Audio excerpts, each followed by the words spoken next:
And for those of you who don't know what a 4-track is, because I'm probably ancient compared to a lot of the kids growing up nowadays, they don't have a clue since they can record everything on their computer. A 4-track, it was, at least this 4-track was, it used cassettes, and you'd record on these cassettes different tracks, kind of like you would in an audio program, but you only had 4. So Right. so you could do, a guitar track, a bass track, a vocal track, and use one microphone. Or if you had a mixer and many microphones, which we didn't, uh, we used one microphone to mic an entire drum kit. so you can imagine how Oh, so you can imagine how good the quality would be. snap. On cassettes, too. So yeah. Anyway, but that's all we had, and that taught us the art of starting to engineer our own recordings and do things ourselves. And it was really empowering to be like a freshman. I'll never forget the first recording we made.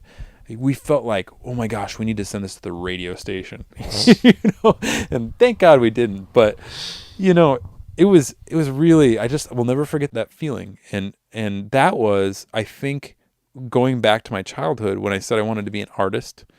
That was when I really knew this is what I want to do. Was that first creation that I came up with here. Like, I can't draw very well. I can't paint. Count me out with doing pottery. But this sounds pretty cool. And I like the way it sounds. So we honed in on it. We did it.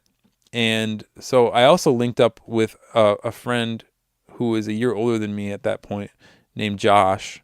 And I'll just give his name. His name is Josh Geyer. He's deceased now, but he was a big part of my life. And Josh was going through Hodgkin's lymphoma at the time. Wow. So he actually got held back a year because of his cancer. At the time, he had like a totally bald head. He was going through all those treatments. He looked like Billy Corgan on steroids because he had to have the steroids because of Oh, yeah. all the treatments. So he was like puffed up, but he's a skinny dude, but it was weird. He looked fat, but he really wasn't fat. It was just the steroids. Since he was in a bunch of classes with me, he became, since Aaron was a year younger than me, he became kind of like my buddy. And he was like, if I could say anything about Josh Geyer could have had his own talk show. He was just a bubbly personality, wasn't afraid to say anything, total like extreme extrovert, and at the same time was like really quick. Like if you tried to burn him, he would have like 3 burns lined up for you. And he was a very stubborn person. He had a lot of great ideas. His follow through sometimes didn't work out as much, though. He could be a little flaky. I love Josh, and God rest his soul. So Josh was a big part of making me actually enjoy that year, because when you go into your freshman year, you're at the bottom of the totem pole. Yep. And that was a really rough year for me. I had gotten back into swimming. I was still kind of doing swimming on the park district, but in Johnsburg, we didn't have a high school swimming team because we didn't have a pool. So I had to do winter swim with the park district at the high school pool in McHenry. Oh, okay. Following me? Yep. I was still 14 at the time, so I made the cutoff to join the 13 and 14-year-olds. Throughout that year, I ended up breaking the butterfly record. And that was when I really started to realize that I could do something with this. But I couldn't really do something with this in this school. Like, there's just no way. It's just not an option. I wanted to move so bad and go swim. And then I had this new thing. I had music. I was creating music. And my mom wanted me to have that experience. She didn't like our neighborhood already. She pretty much did this for me. She basically talked to my dad, and they put the house on the market, and they started trying to sell the house very early into my freshman year. It didn't sell until Christmas. I switched schools, and that was such a relief for me. I'm very grateful for them for doing that, because I got to restart everything. You grow up with all these kids, right? Since like 3rd grade till your freshman year. And by the way, freshman year is the year that I stopped taking Ritalin. I completely I am like, I will not take it anyway. Went to McHenry, and I started doing swimming and water polo and just kept honing in on my music. Met So a you bunch. guys moved back to McHenry. Yeah, we went back to McHenry. Okay. This is after many years. I had been taking lifeguarding classes. So the summer of 98 going into my sophomore year was working a lifeguarding job at a small apartment complex. Saved up all summer. Every penny that I earned, every paycheck. What'd you get? I saved up for a digital mini disc 4-track. I even missed my youth group's mission trip to Mexico for a week. And I'm so bummed, actually, because the memories that they have from that, I didn't get to be a part of. And that's just an example of, again, music was my God. You'll see the pattern throughout my life here, or throughout my testimony. But I earned that 4-track, and that was what really kicked it into high gear, because we were borrowing the 4-track before. I mean, it was like, when can we get our hands on a 4-track? I knew that I had to buy one. I buckled down. I got a job. I did it. Throughout high school, I would basically focus on singing, songwriting, not school, socialization for sure. And I'd jam with Aaron on weekends, and we'd start creating demos. At that same time, I wanted to get better at singing, and so I joined concert choir. The choir instructor asked me, she thought I had a really solid voice, and she said, would you consider joining Mach 1? And Mach 1 was basically the smaller advanced choir.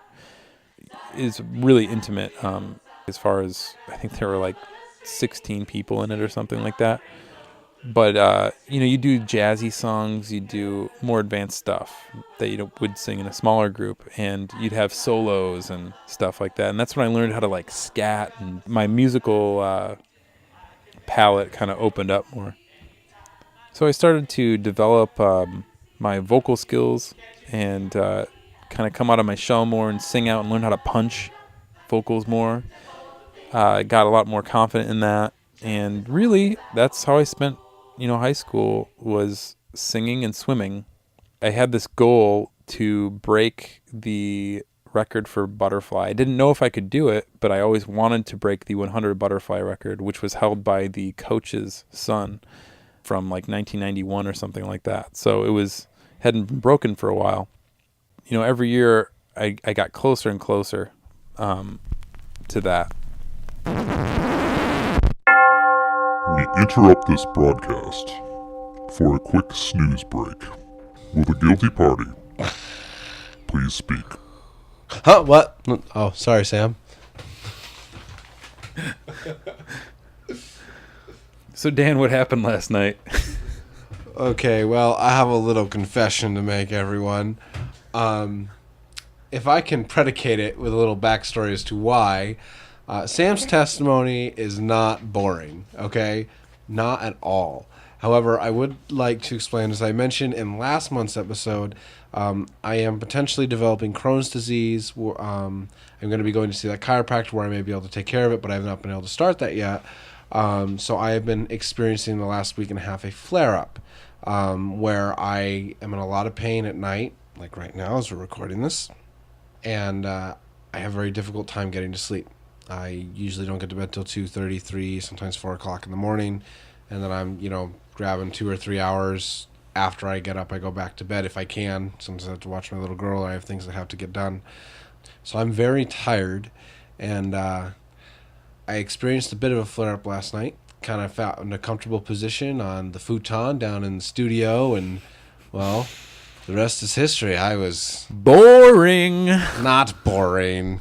Anyway, Sam thinks his testimony is boring. I would like you all, everyone, this is a personal challenge for me, to write in and tell Sam his testimony is not boring, because it's not boring, okay?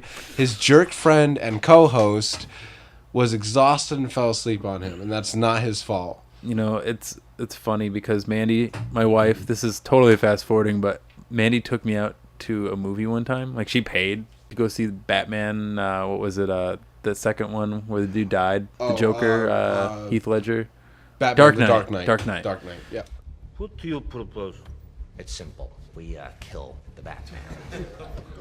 If it's so simple, why haven't you done it already? If you're good at something, never do it for free. If we don't deal with this now, soon, little gamble here won't be able to get a nickel for his grandma. Enough from the clown. Let's not blow this out of proportion. You think you can steal from us and just walk away? Yeah. I'm putting the word out. 500 grand for this clown dead. 1 million alive, so I can teach him some manners first. All right, so listen, why don't you give me a call when you want to start taking things a little more seriously? Here's my card. So she took me to see The Dark Knight, but I'd actually already seen it before, like maybe a week before. We had just started kind of seeing each other. She took me out, and I totally had gotten off work, waiting tables. I think I was doing another gig that day or something. No, I pulled a double. Waiting tables, like the morning shift and the night shift, and then I met her at the movie theater, and I was so tired I fell asleep. She was so, like, I think she like cried, like she thought I didn't like her. And she married this dude. Yeah, look now. I like you, honey. I do. The trials of the movie theater. So anyway, we'll cut all that out. But No, that was a good story. It's funny. so Dan will have to just listen to all the things that he slept through. It was about 10 minutes, guys. I apologize. So I'm just gonna kind of rewind just a little bit. Back in like mid high school, junior year, around the time I got my license, I think this is around like 99 era. Prior to the time I got my license, I was very involved in church. And like I had mentioned previously, my friend Aaron. And by the way, yesterday was Aaron's birthday and I didn't call him. Happy birthday, Aaron, if you're listening. Happy birthday, Aaron. And Even though this will be quite late. I called him today, so I got some points, right? So I was very involved in church. I'd be at youth group every Wednesday, at church every Sunday. If we had like a car wash, whatever, I was really into it. And there were some tempting moments before I got my license with girls and things, but I was very much true to my belief or my beliefs. So I was steadfast, I guess. I was very connected with Jesus and praying continually. That's not to say I was that great, because none of us are that great, but I do remember at that time my youth pastor was a big influence on me. He would study so many topics, and actually that's one thing I wanted to mention that he told all of us one time. His humility and willingness to come out with the truth, even about himself, was just, I don't know, like it made you a lot more connected to him, and like you could trust him because he's giving you his testimony, like the raw deal. So like that has transparency, right, and that has a profound influence on this conversation right now, because one thing he told me, he told all of us, he had had many abortions with women before he even got married. The fact that he could like admit that in this Baptist church, you know, in this room with all these kids, was just, to me, it was really powerful. And I don't know if everybody else thought it was powerful. Probably some people were like really turned off by it, but I was like, wow, you go, Paul. Look what God can do with somebody. Mm-hmm.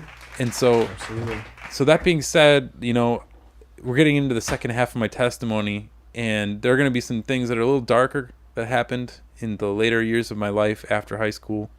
You can judge me, it's all good, but you know, the Lord has the final say. So as I was saying, I started to drink socially a little bit after I got my license. I started working at a shoe store. You shoe thief, you. I was a shoe thief. And so were pretty much all the coworkers, we had a manager there. Her name was Angel. She got Fallen, anyone? Fallen. She got arrested for giving discounts, mad discounts, like, you know, like paying 10% of the cost to friends. And oh snap! It's just basically stealing. The thing is, we were pretty much doing the same thing, if not worse. And I remember the cops dragging her out of there. Like, I was there that night, and that was an eye opener. Like, okay, maybe this is really serious. Maybe I shouldn't take things that don't belong to me. You know, you'd think common sense, but it really sunk in that night. I wouldn't say that I never stole again after that, but it certainly quelled the hunger for stealing a bit.